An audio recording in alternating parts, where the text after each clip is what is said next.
Yo yo, what's cooking, people? Two recent news stories I'd like to quickly touch upon here, so let's get cracking. As you might have heard, Nintendo have just confirmed that Miiverse on both the Nintendo Wii U and 3DS will be coming to an end soon. It was first launched on the Wii U back in 2012, and its final day of service will be on the 8th of November 2017, lasting almost 5 years. I find this, for me, a sad time.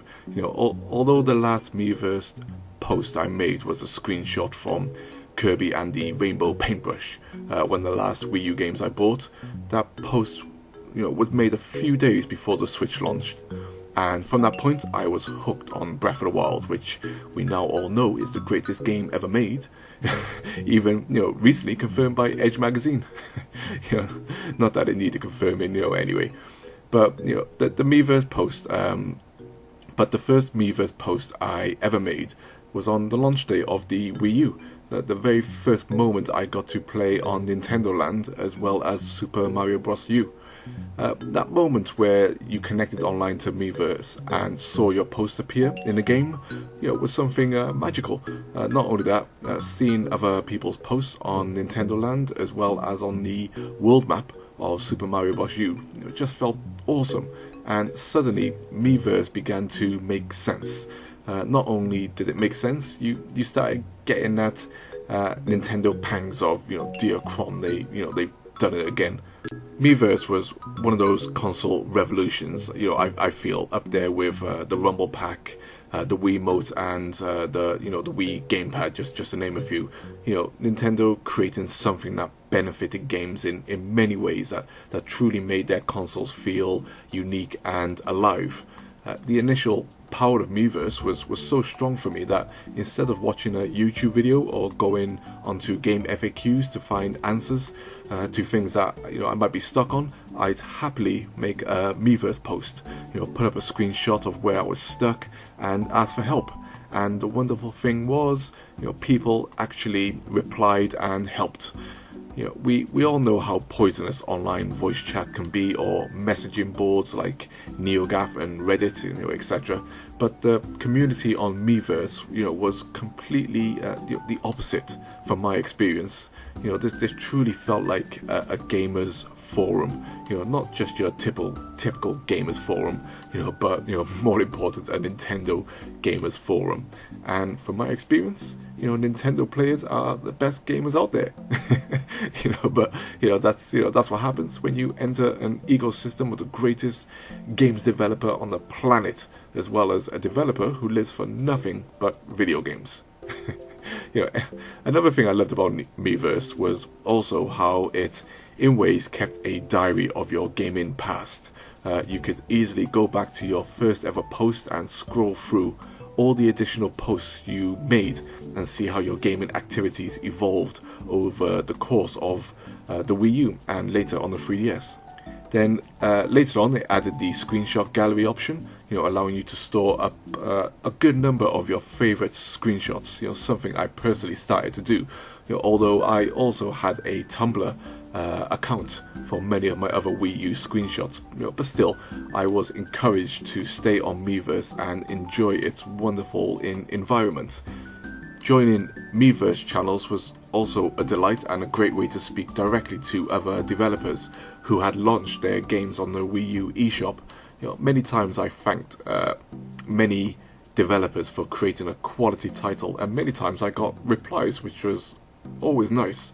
But this was Miiverse, in its essence, this gaming haven for gamers who wish to be part of something fun and unique on their console.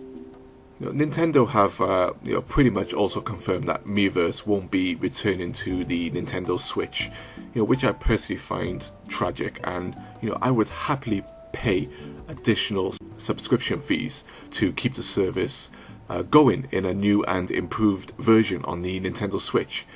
Miiverse, like the Wii U, had its issues, sure it did, but amongst those niggles and small gripes was that Nintendo magic that only the big end delivers in this industry for me.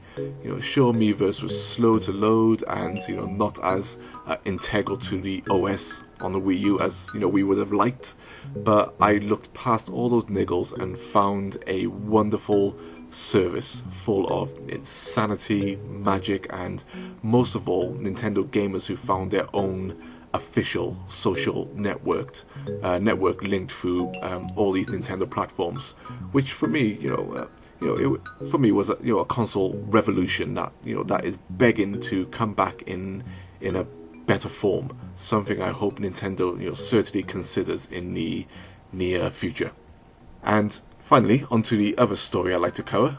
We all knew a third game in the No More Heroes series was coming after Suda 51 made that hilarious reveal during the Switch event in Japan.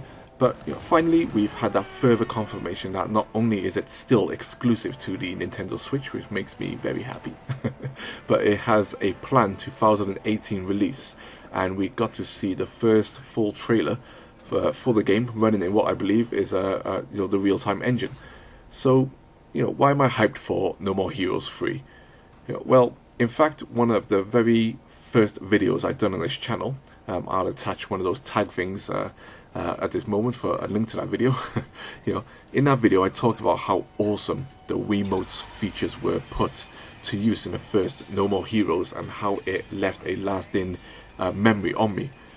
The first thing I love about the No More Heroes series is how they love to scream out loud that they are video games, happily taking a mick out of themselves, using tons of pop culture references, as well as talking to the gamer, through breaking that fourth wall, something this trailer does without any shame.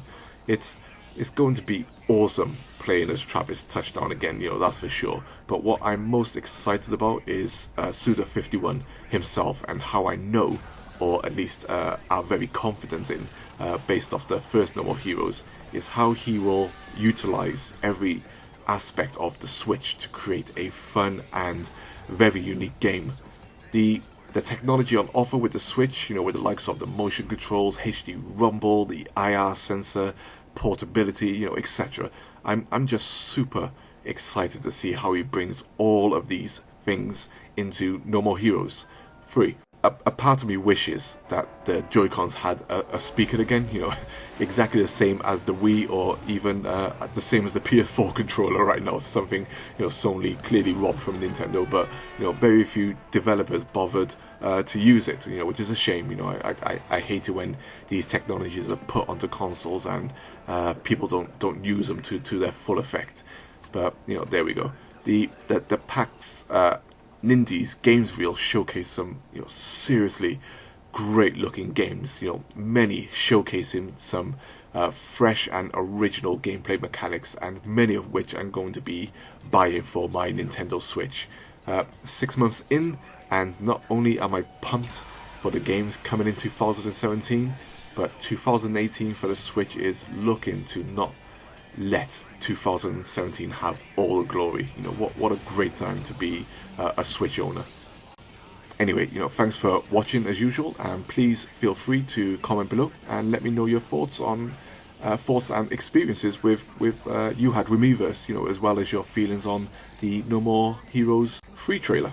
Catch you all later. Peace. Bastard! We're trying to butter up the gamers! Your fight is here in the real world!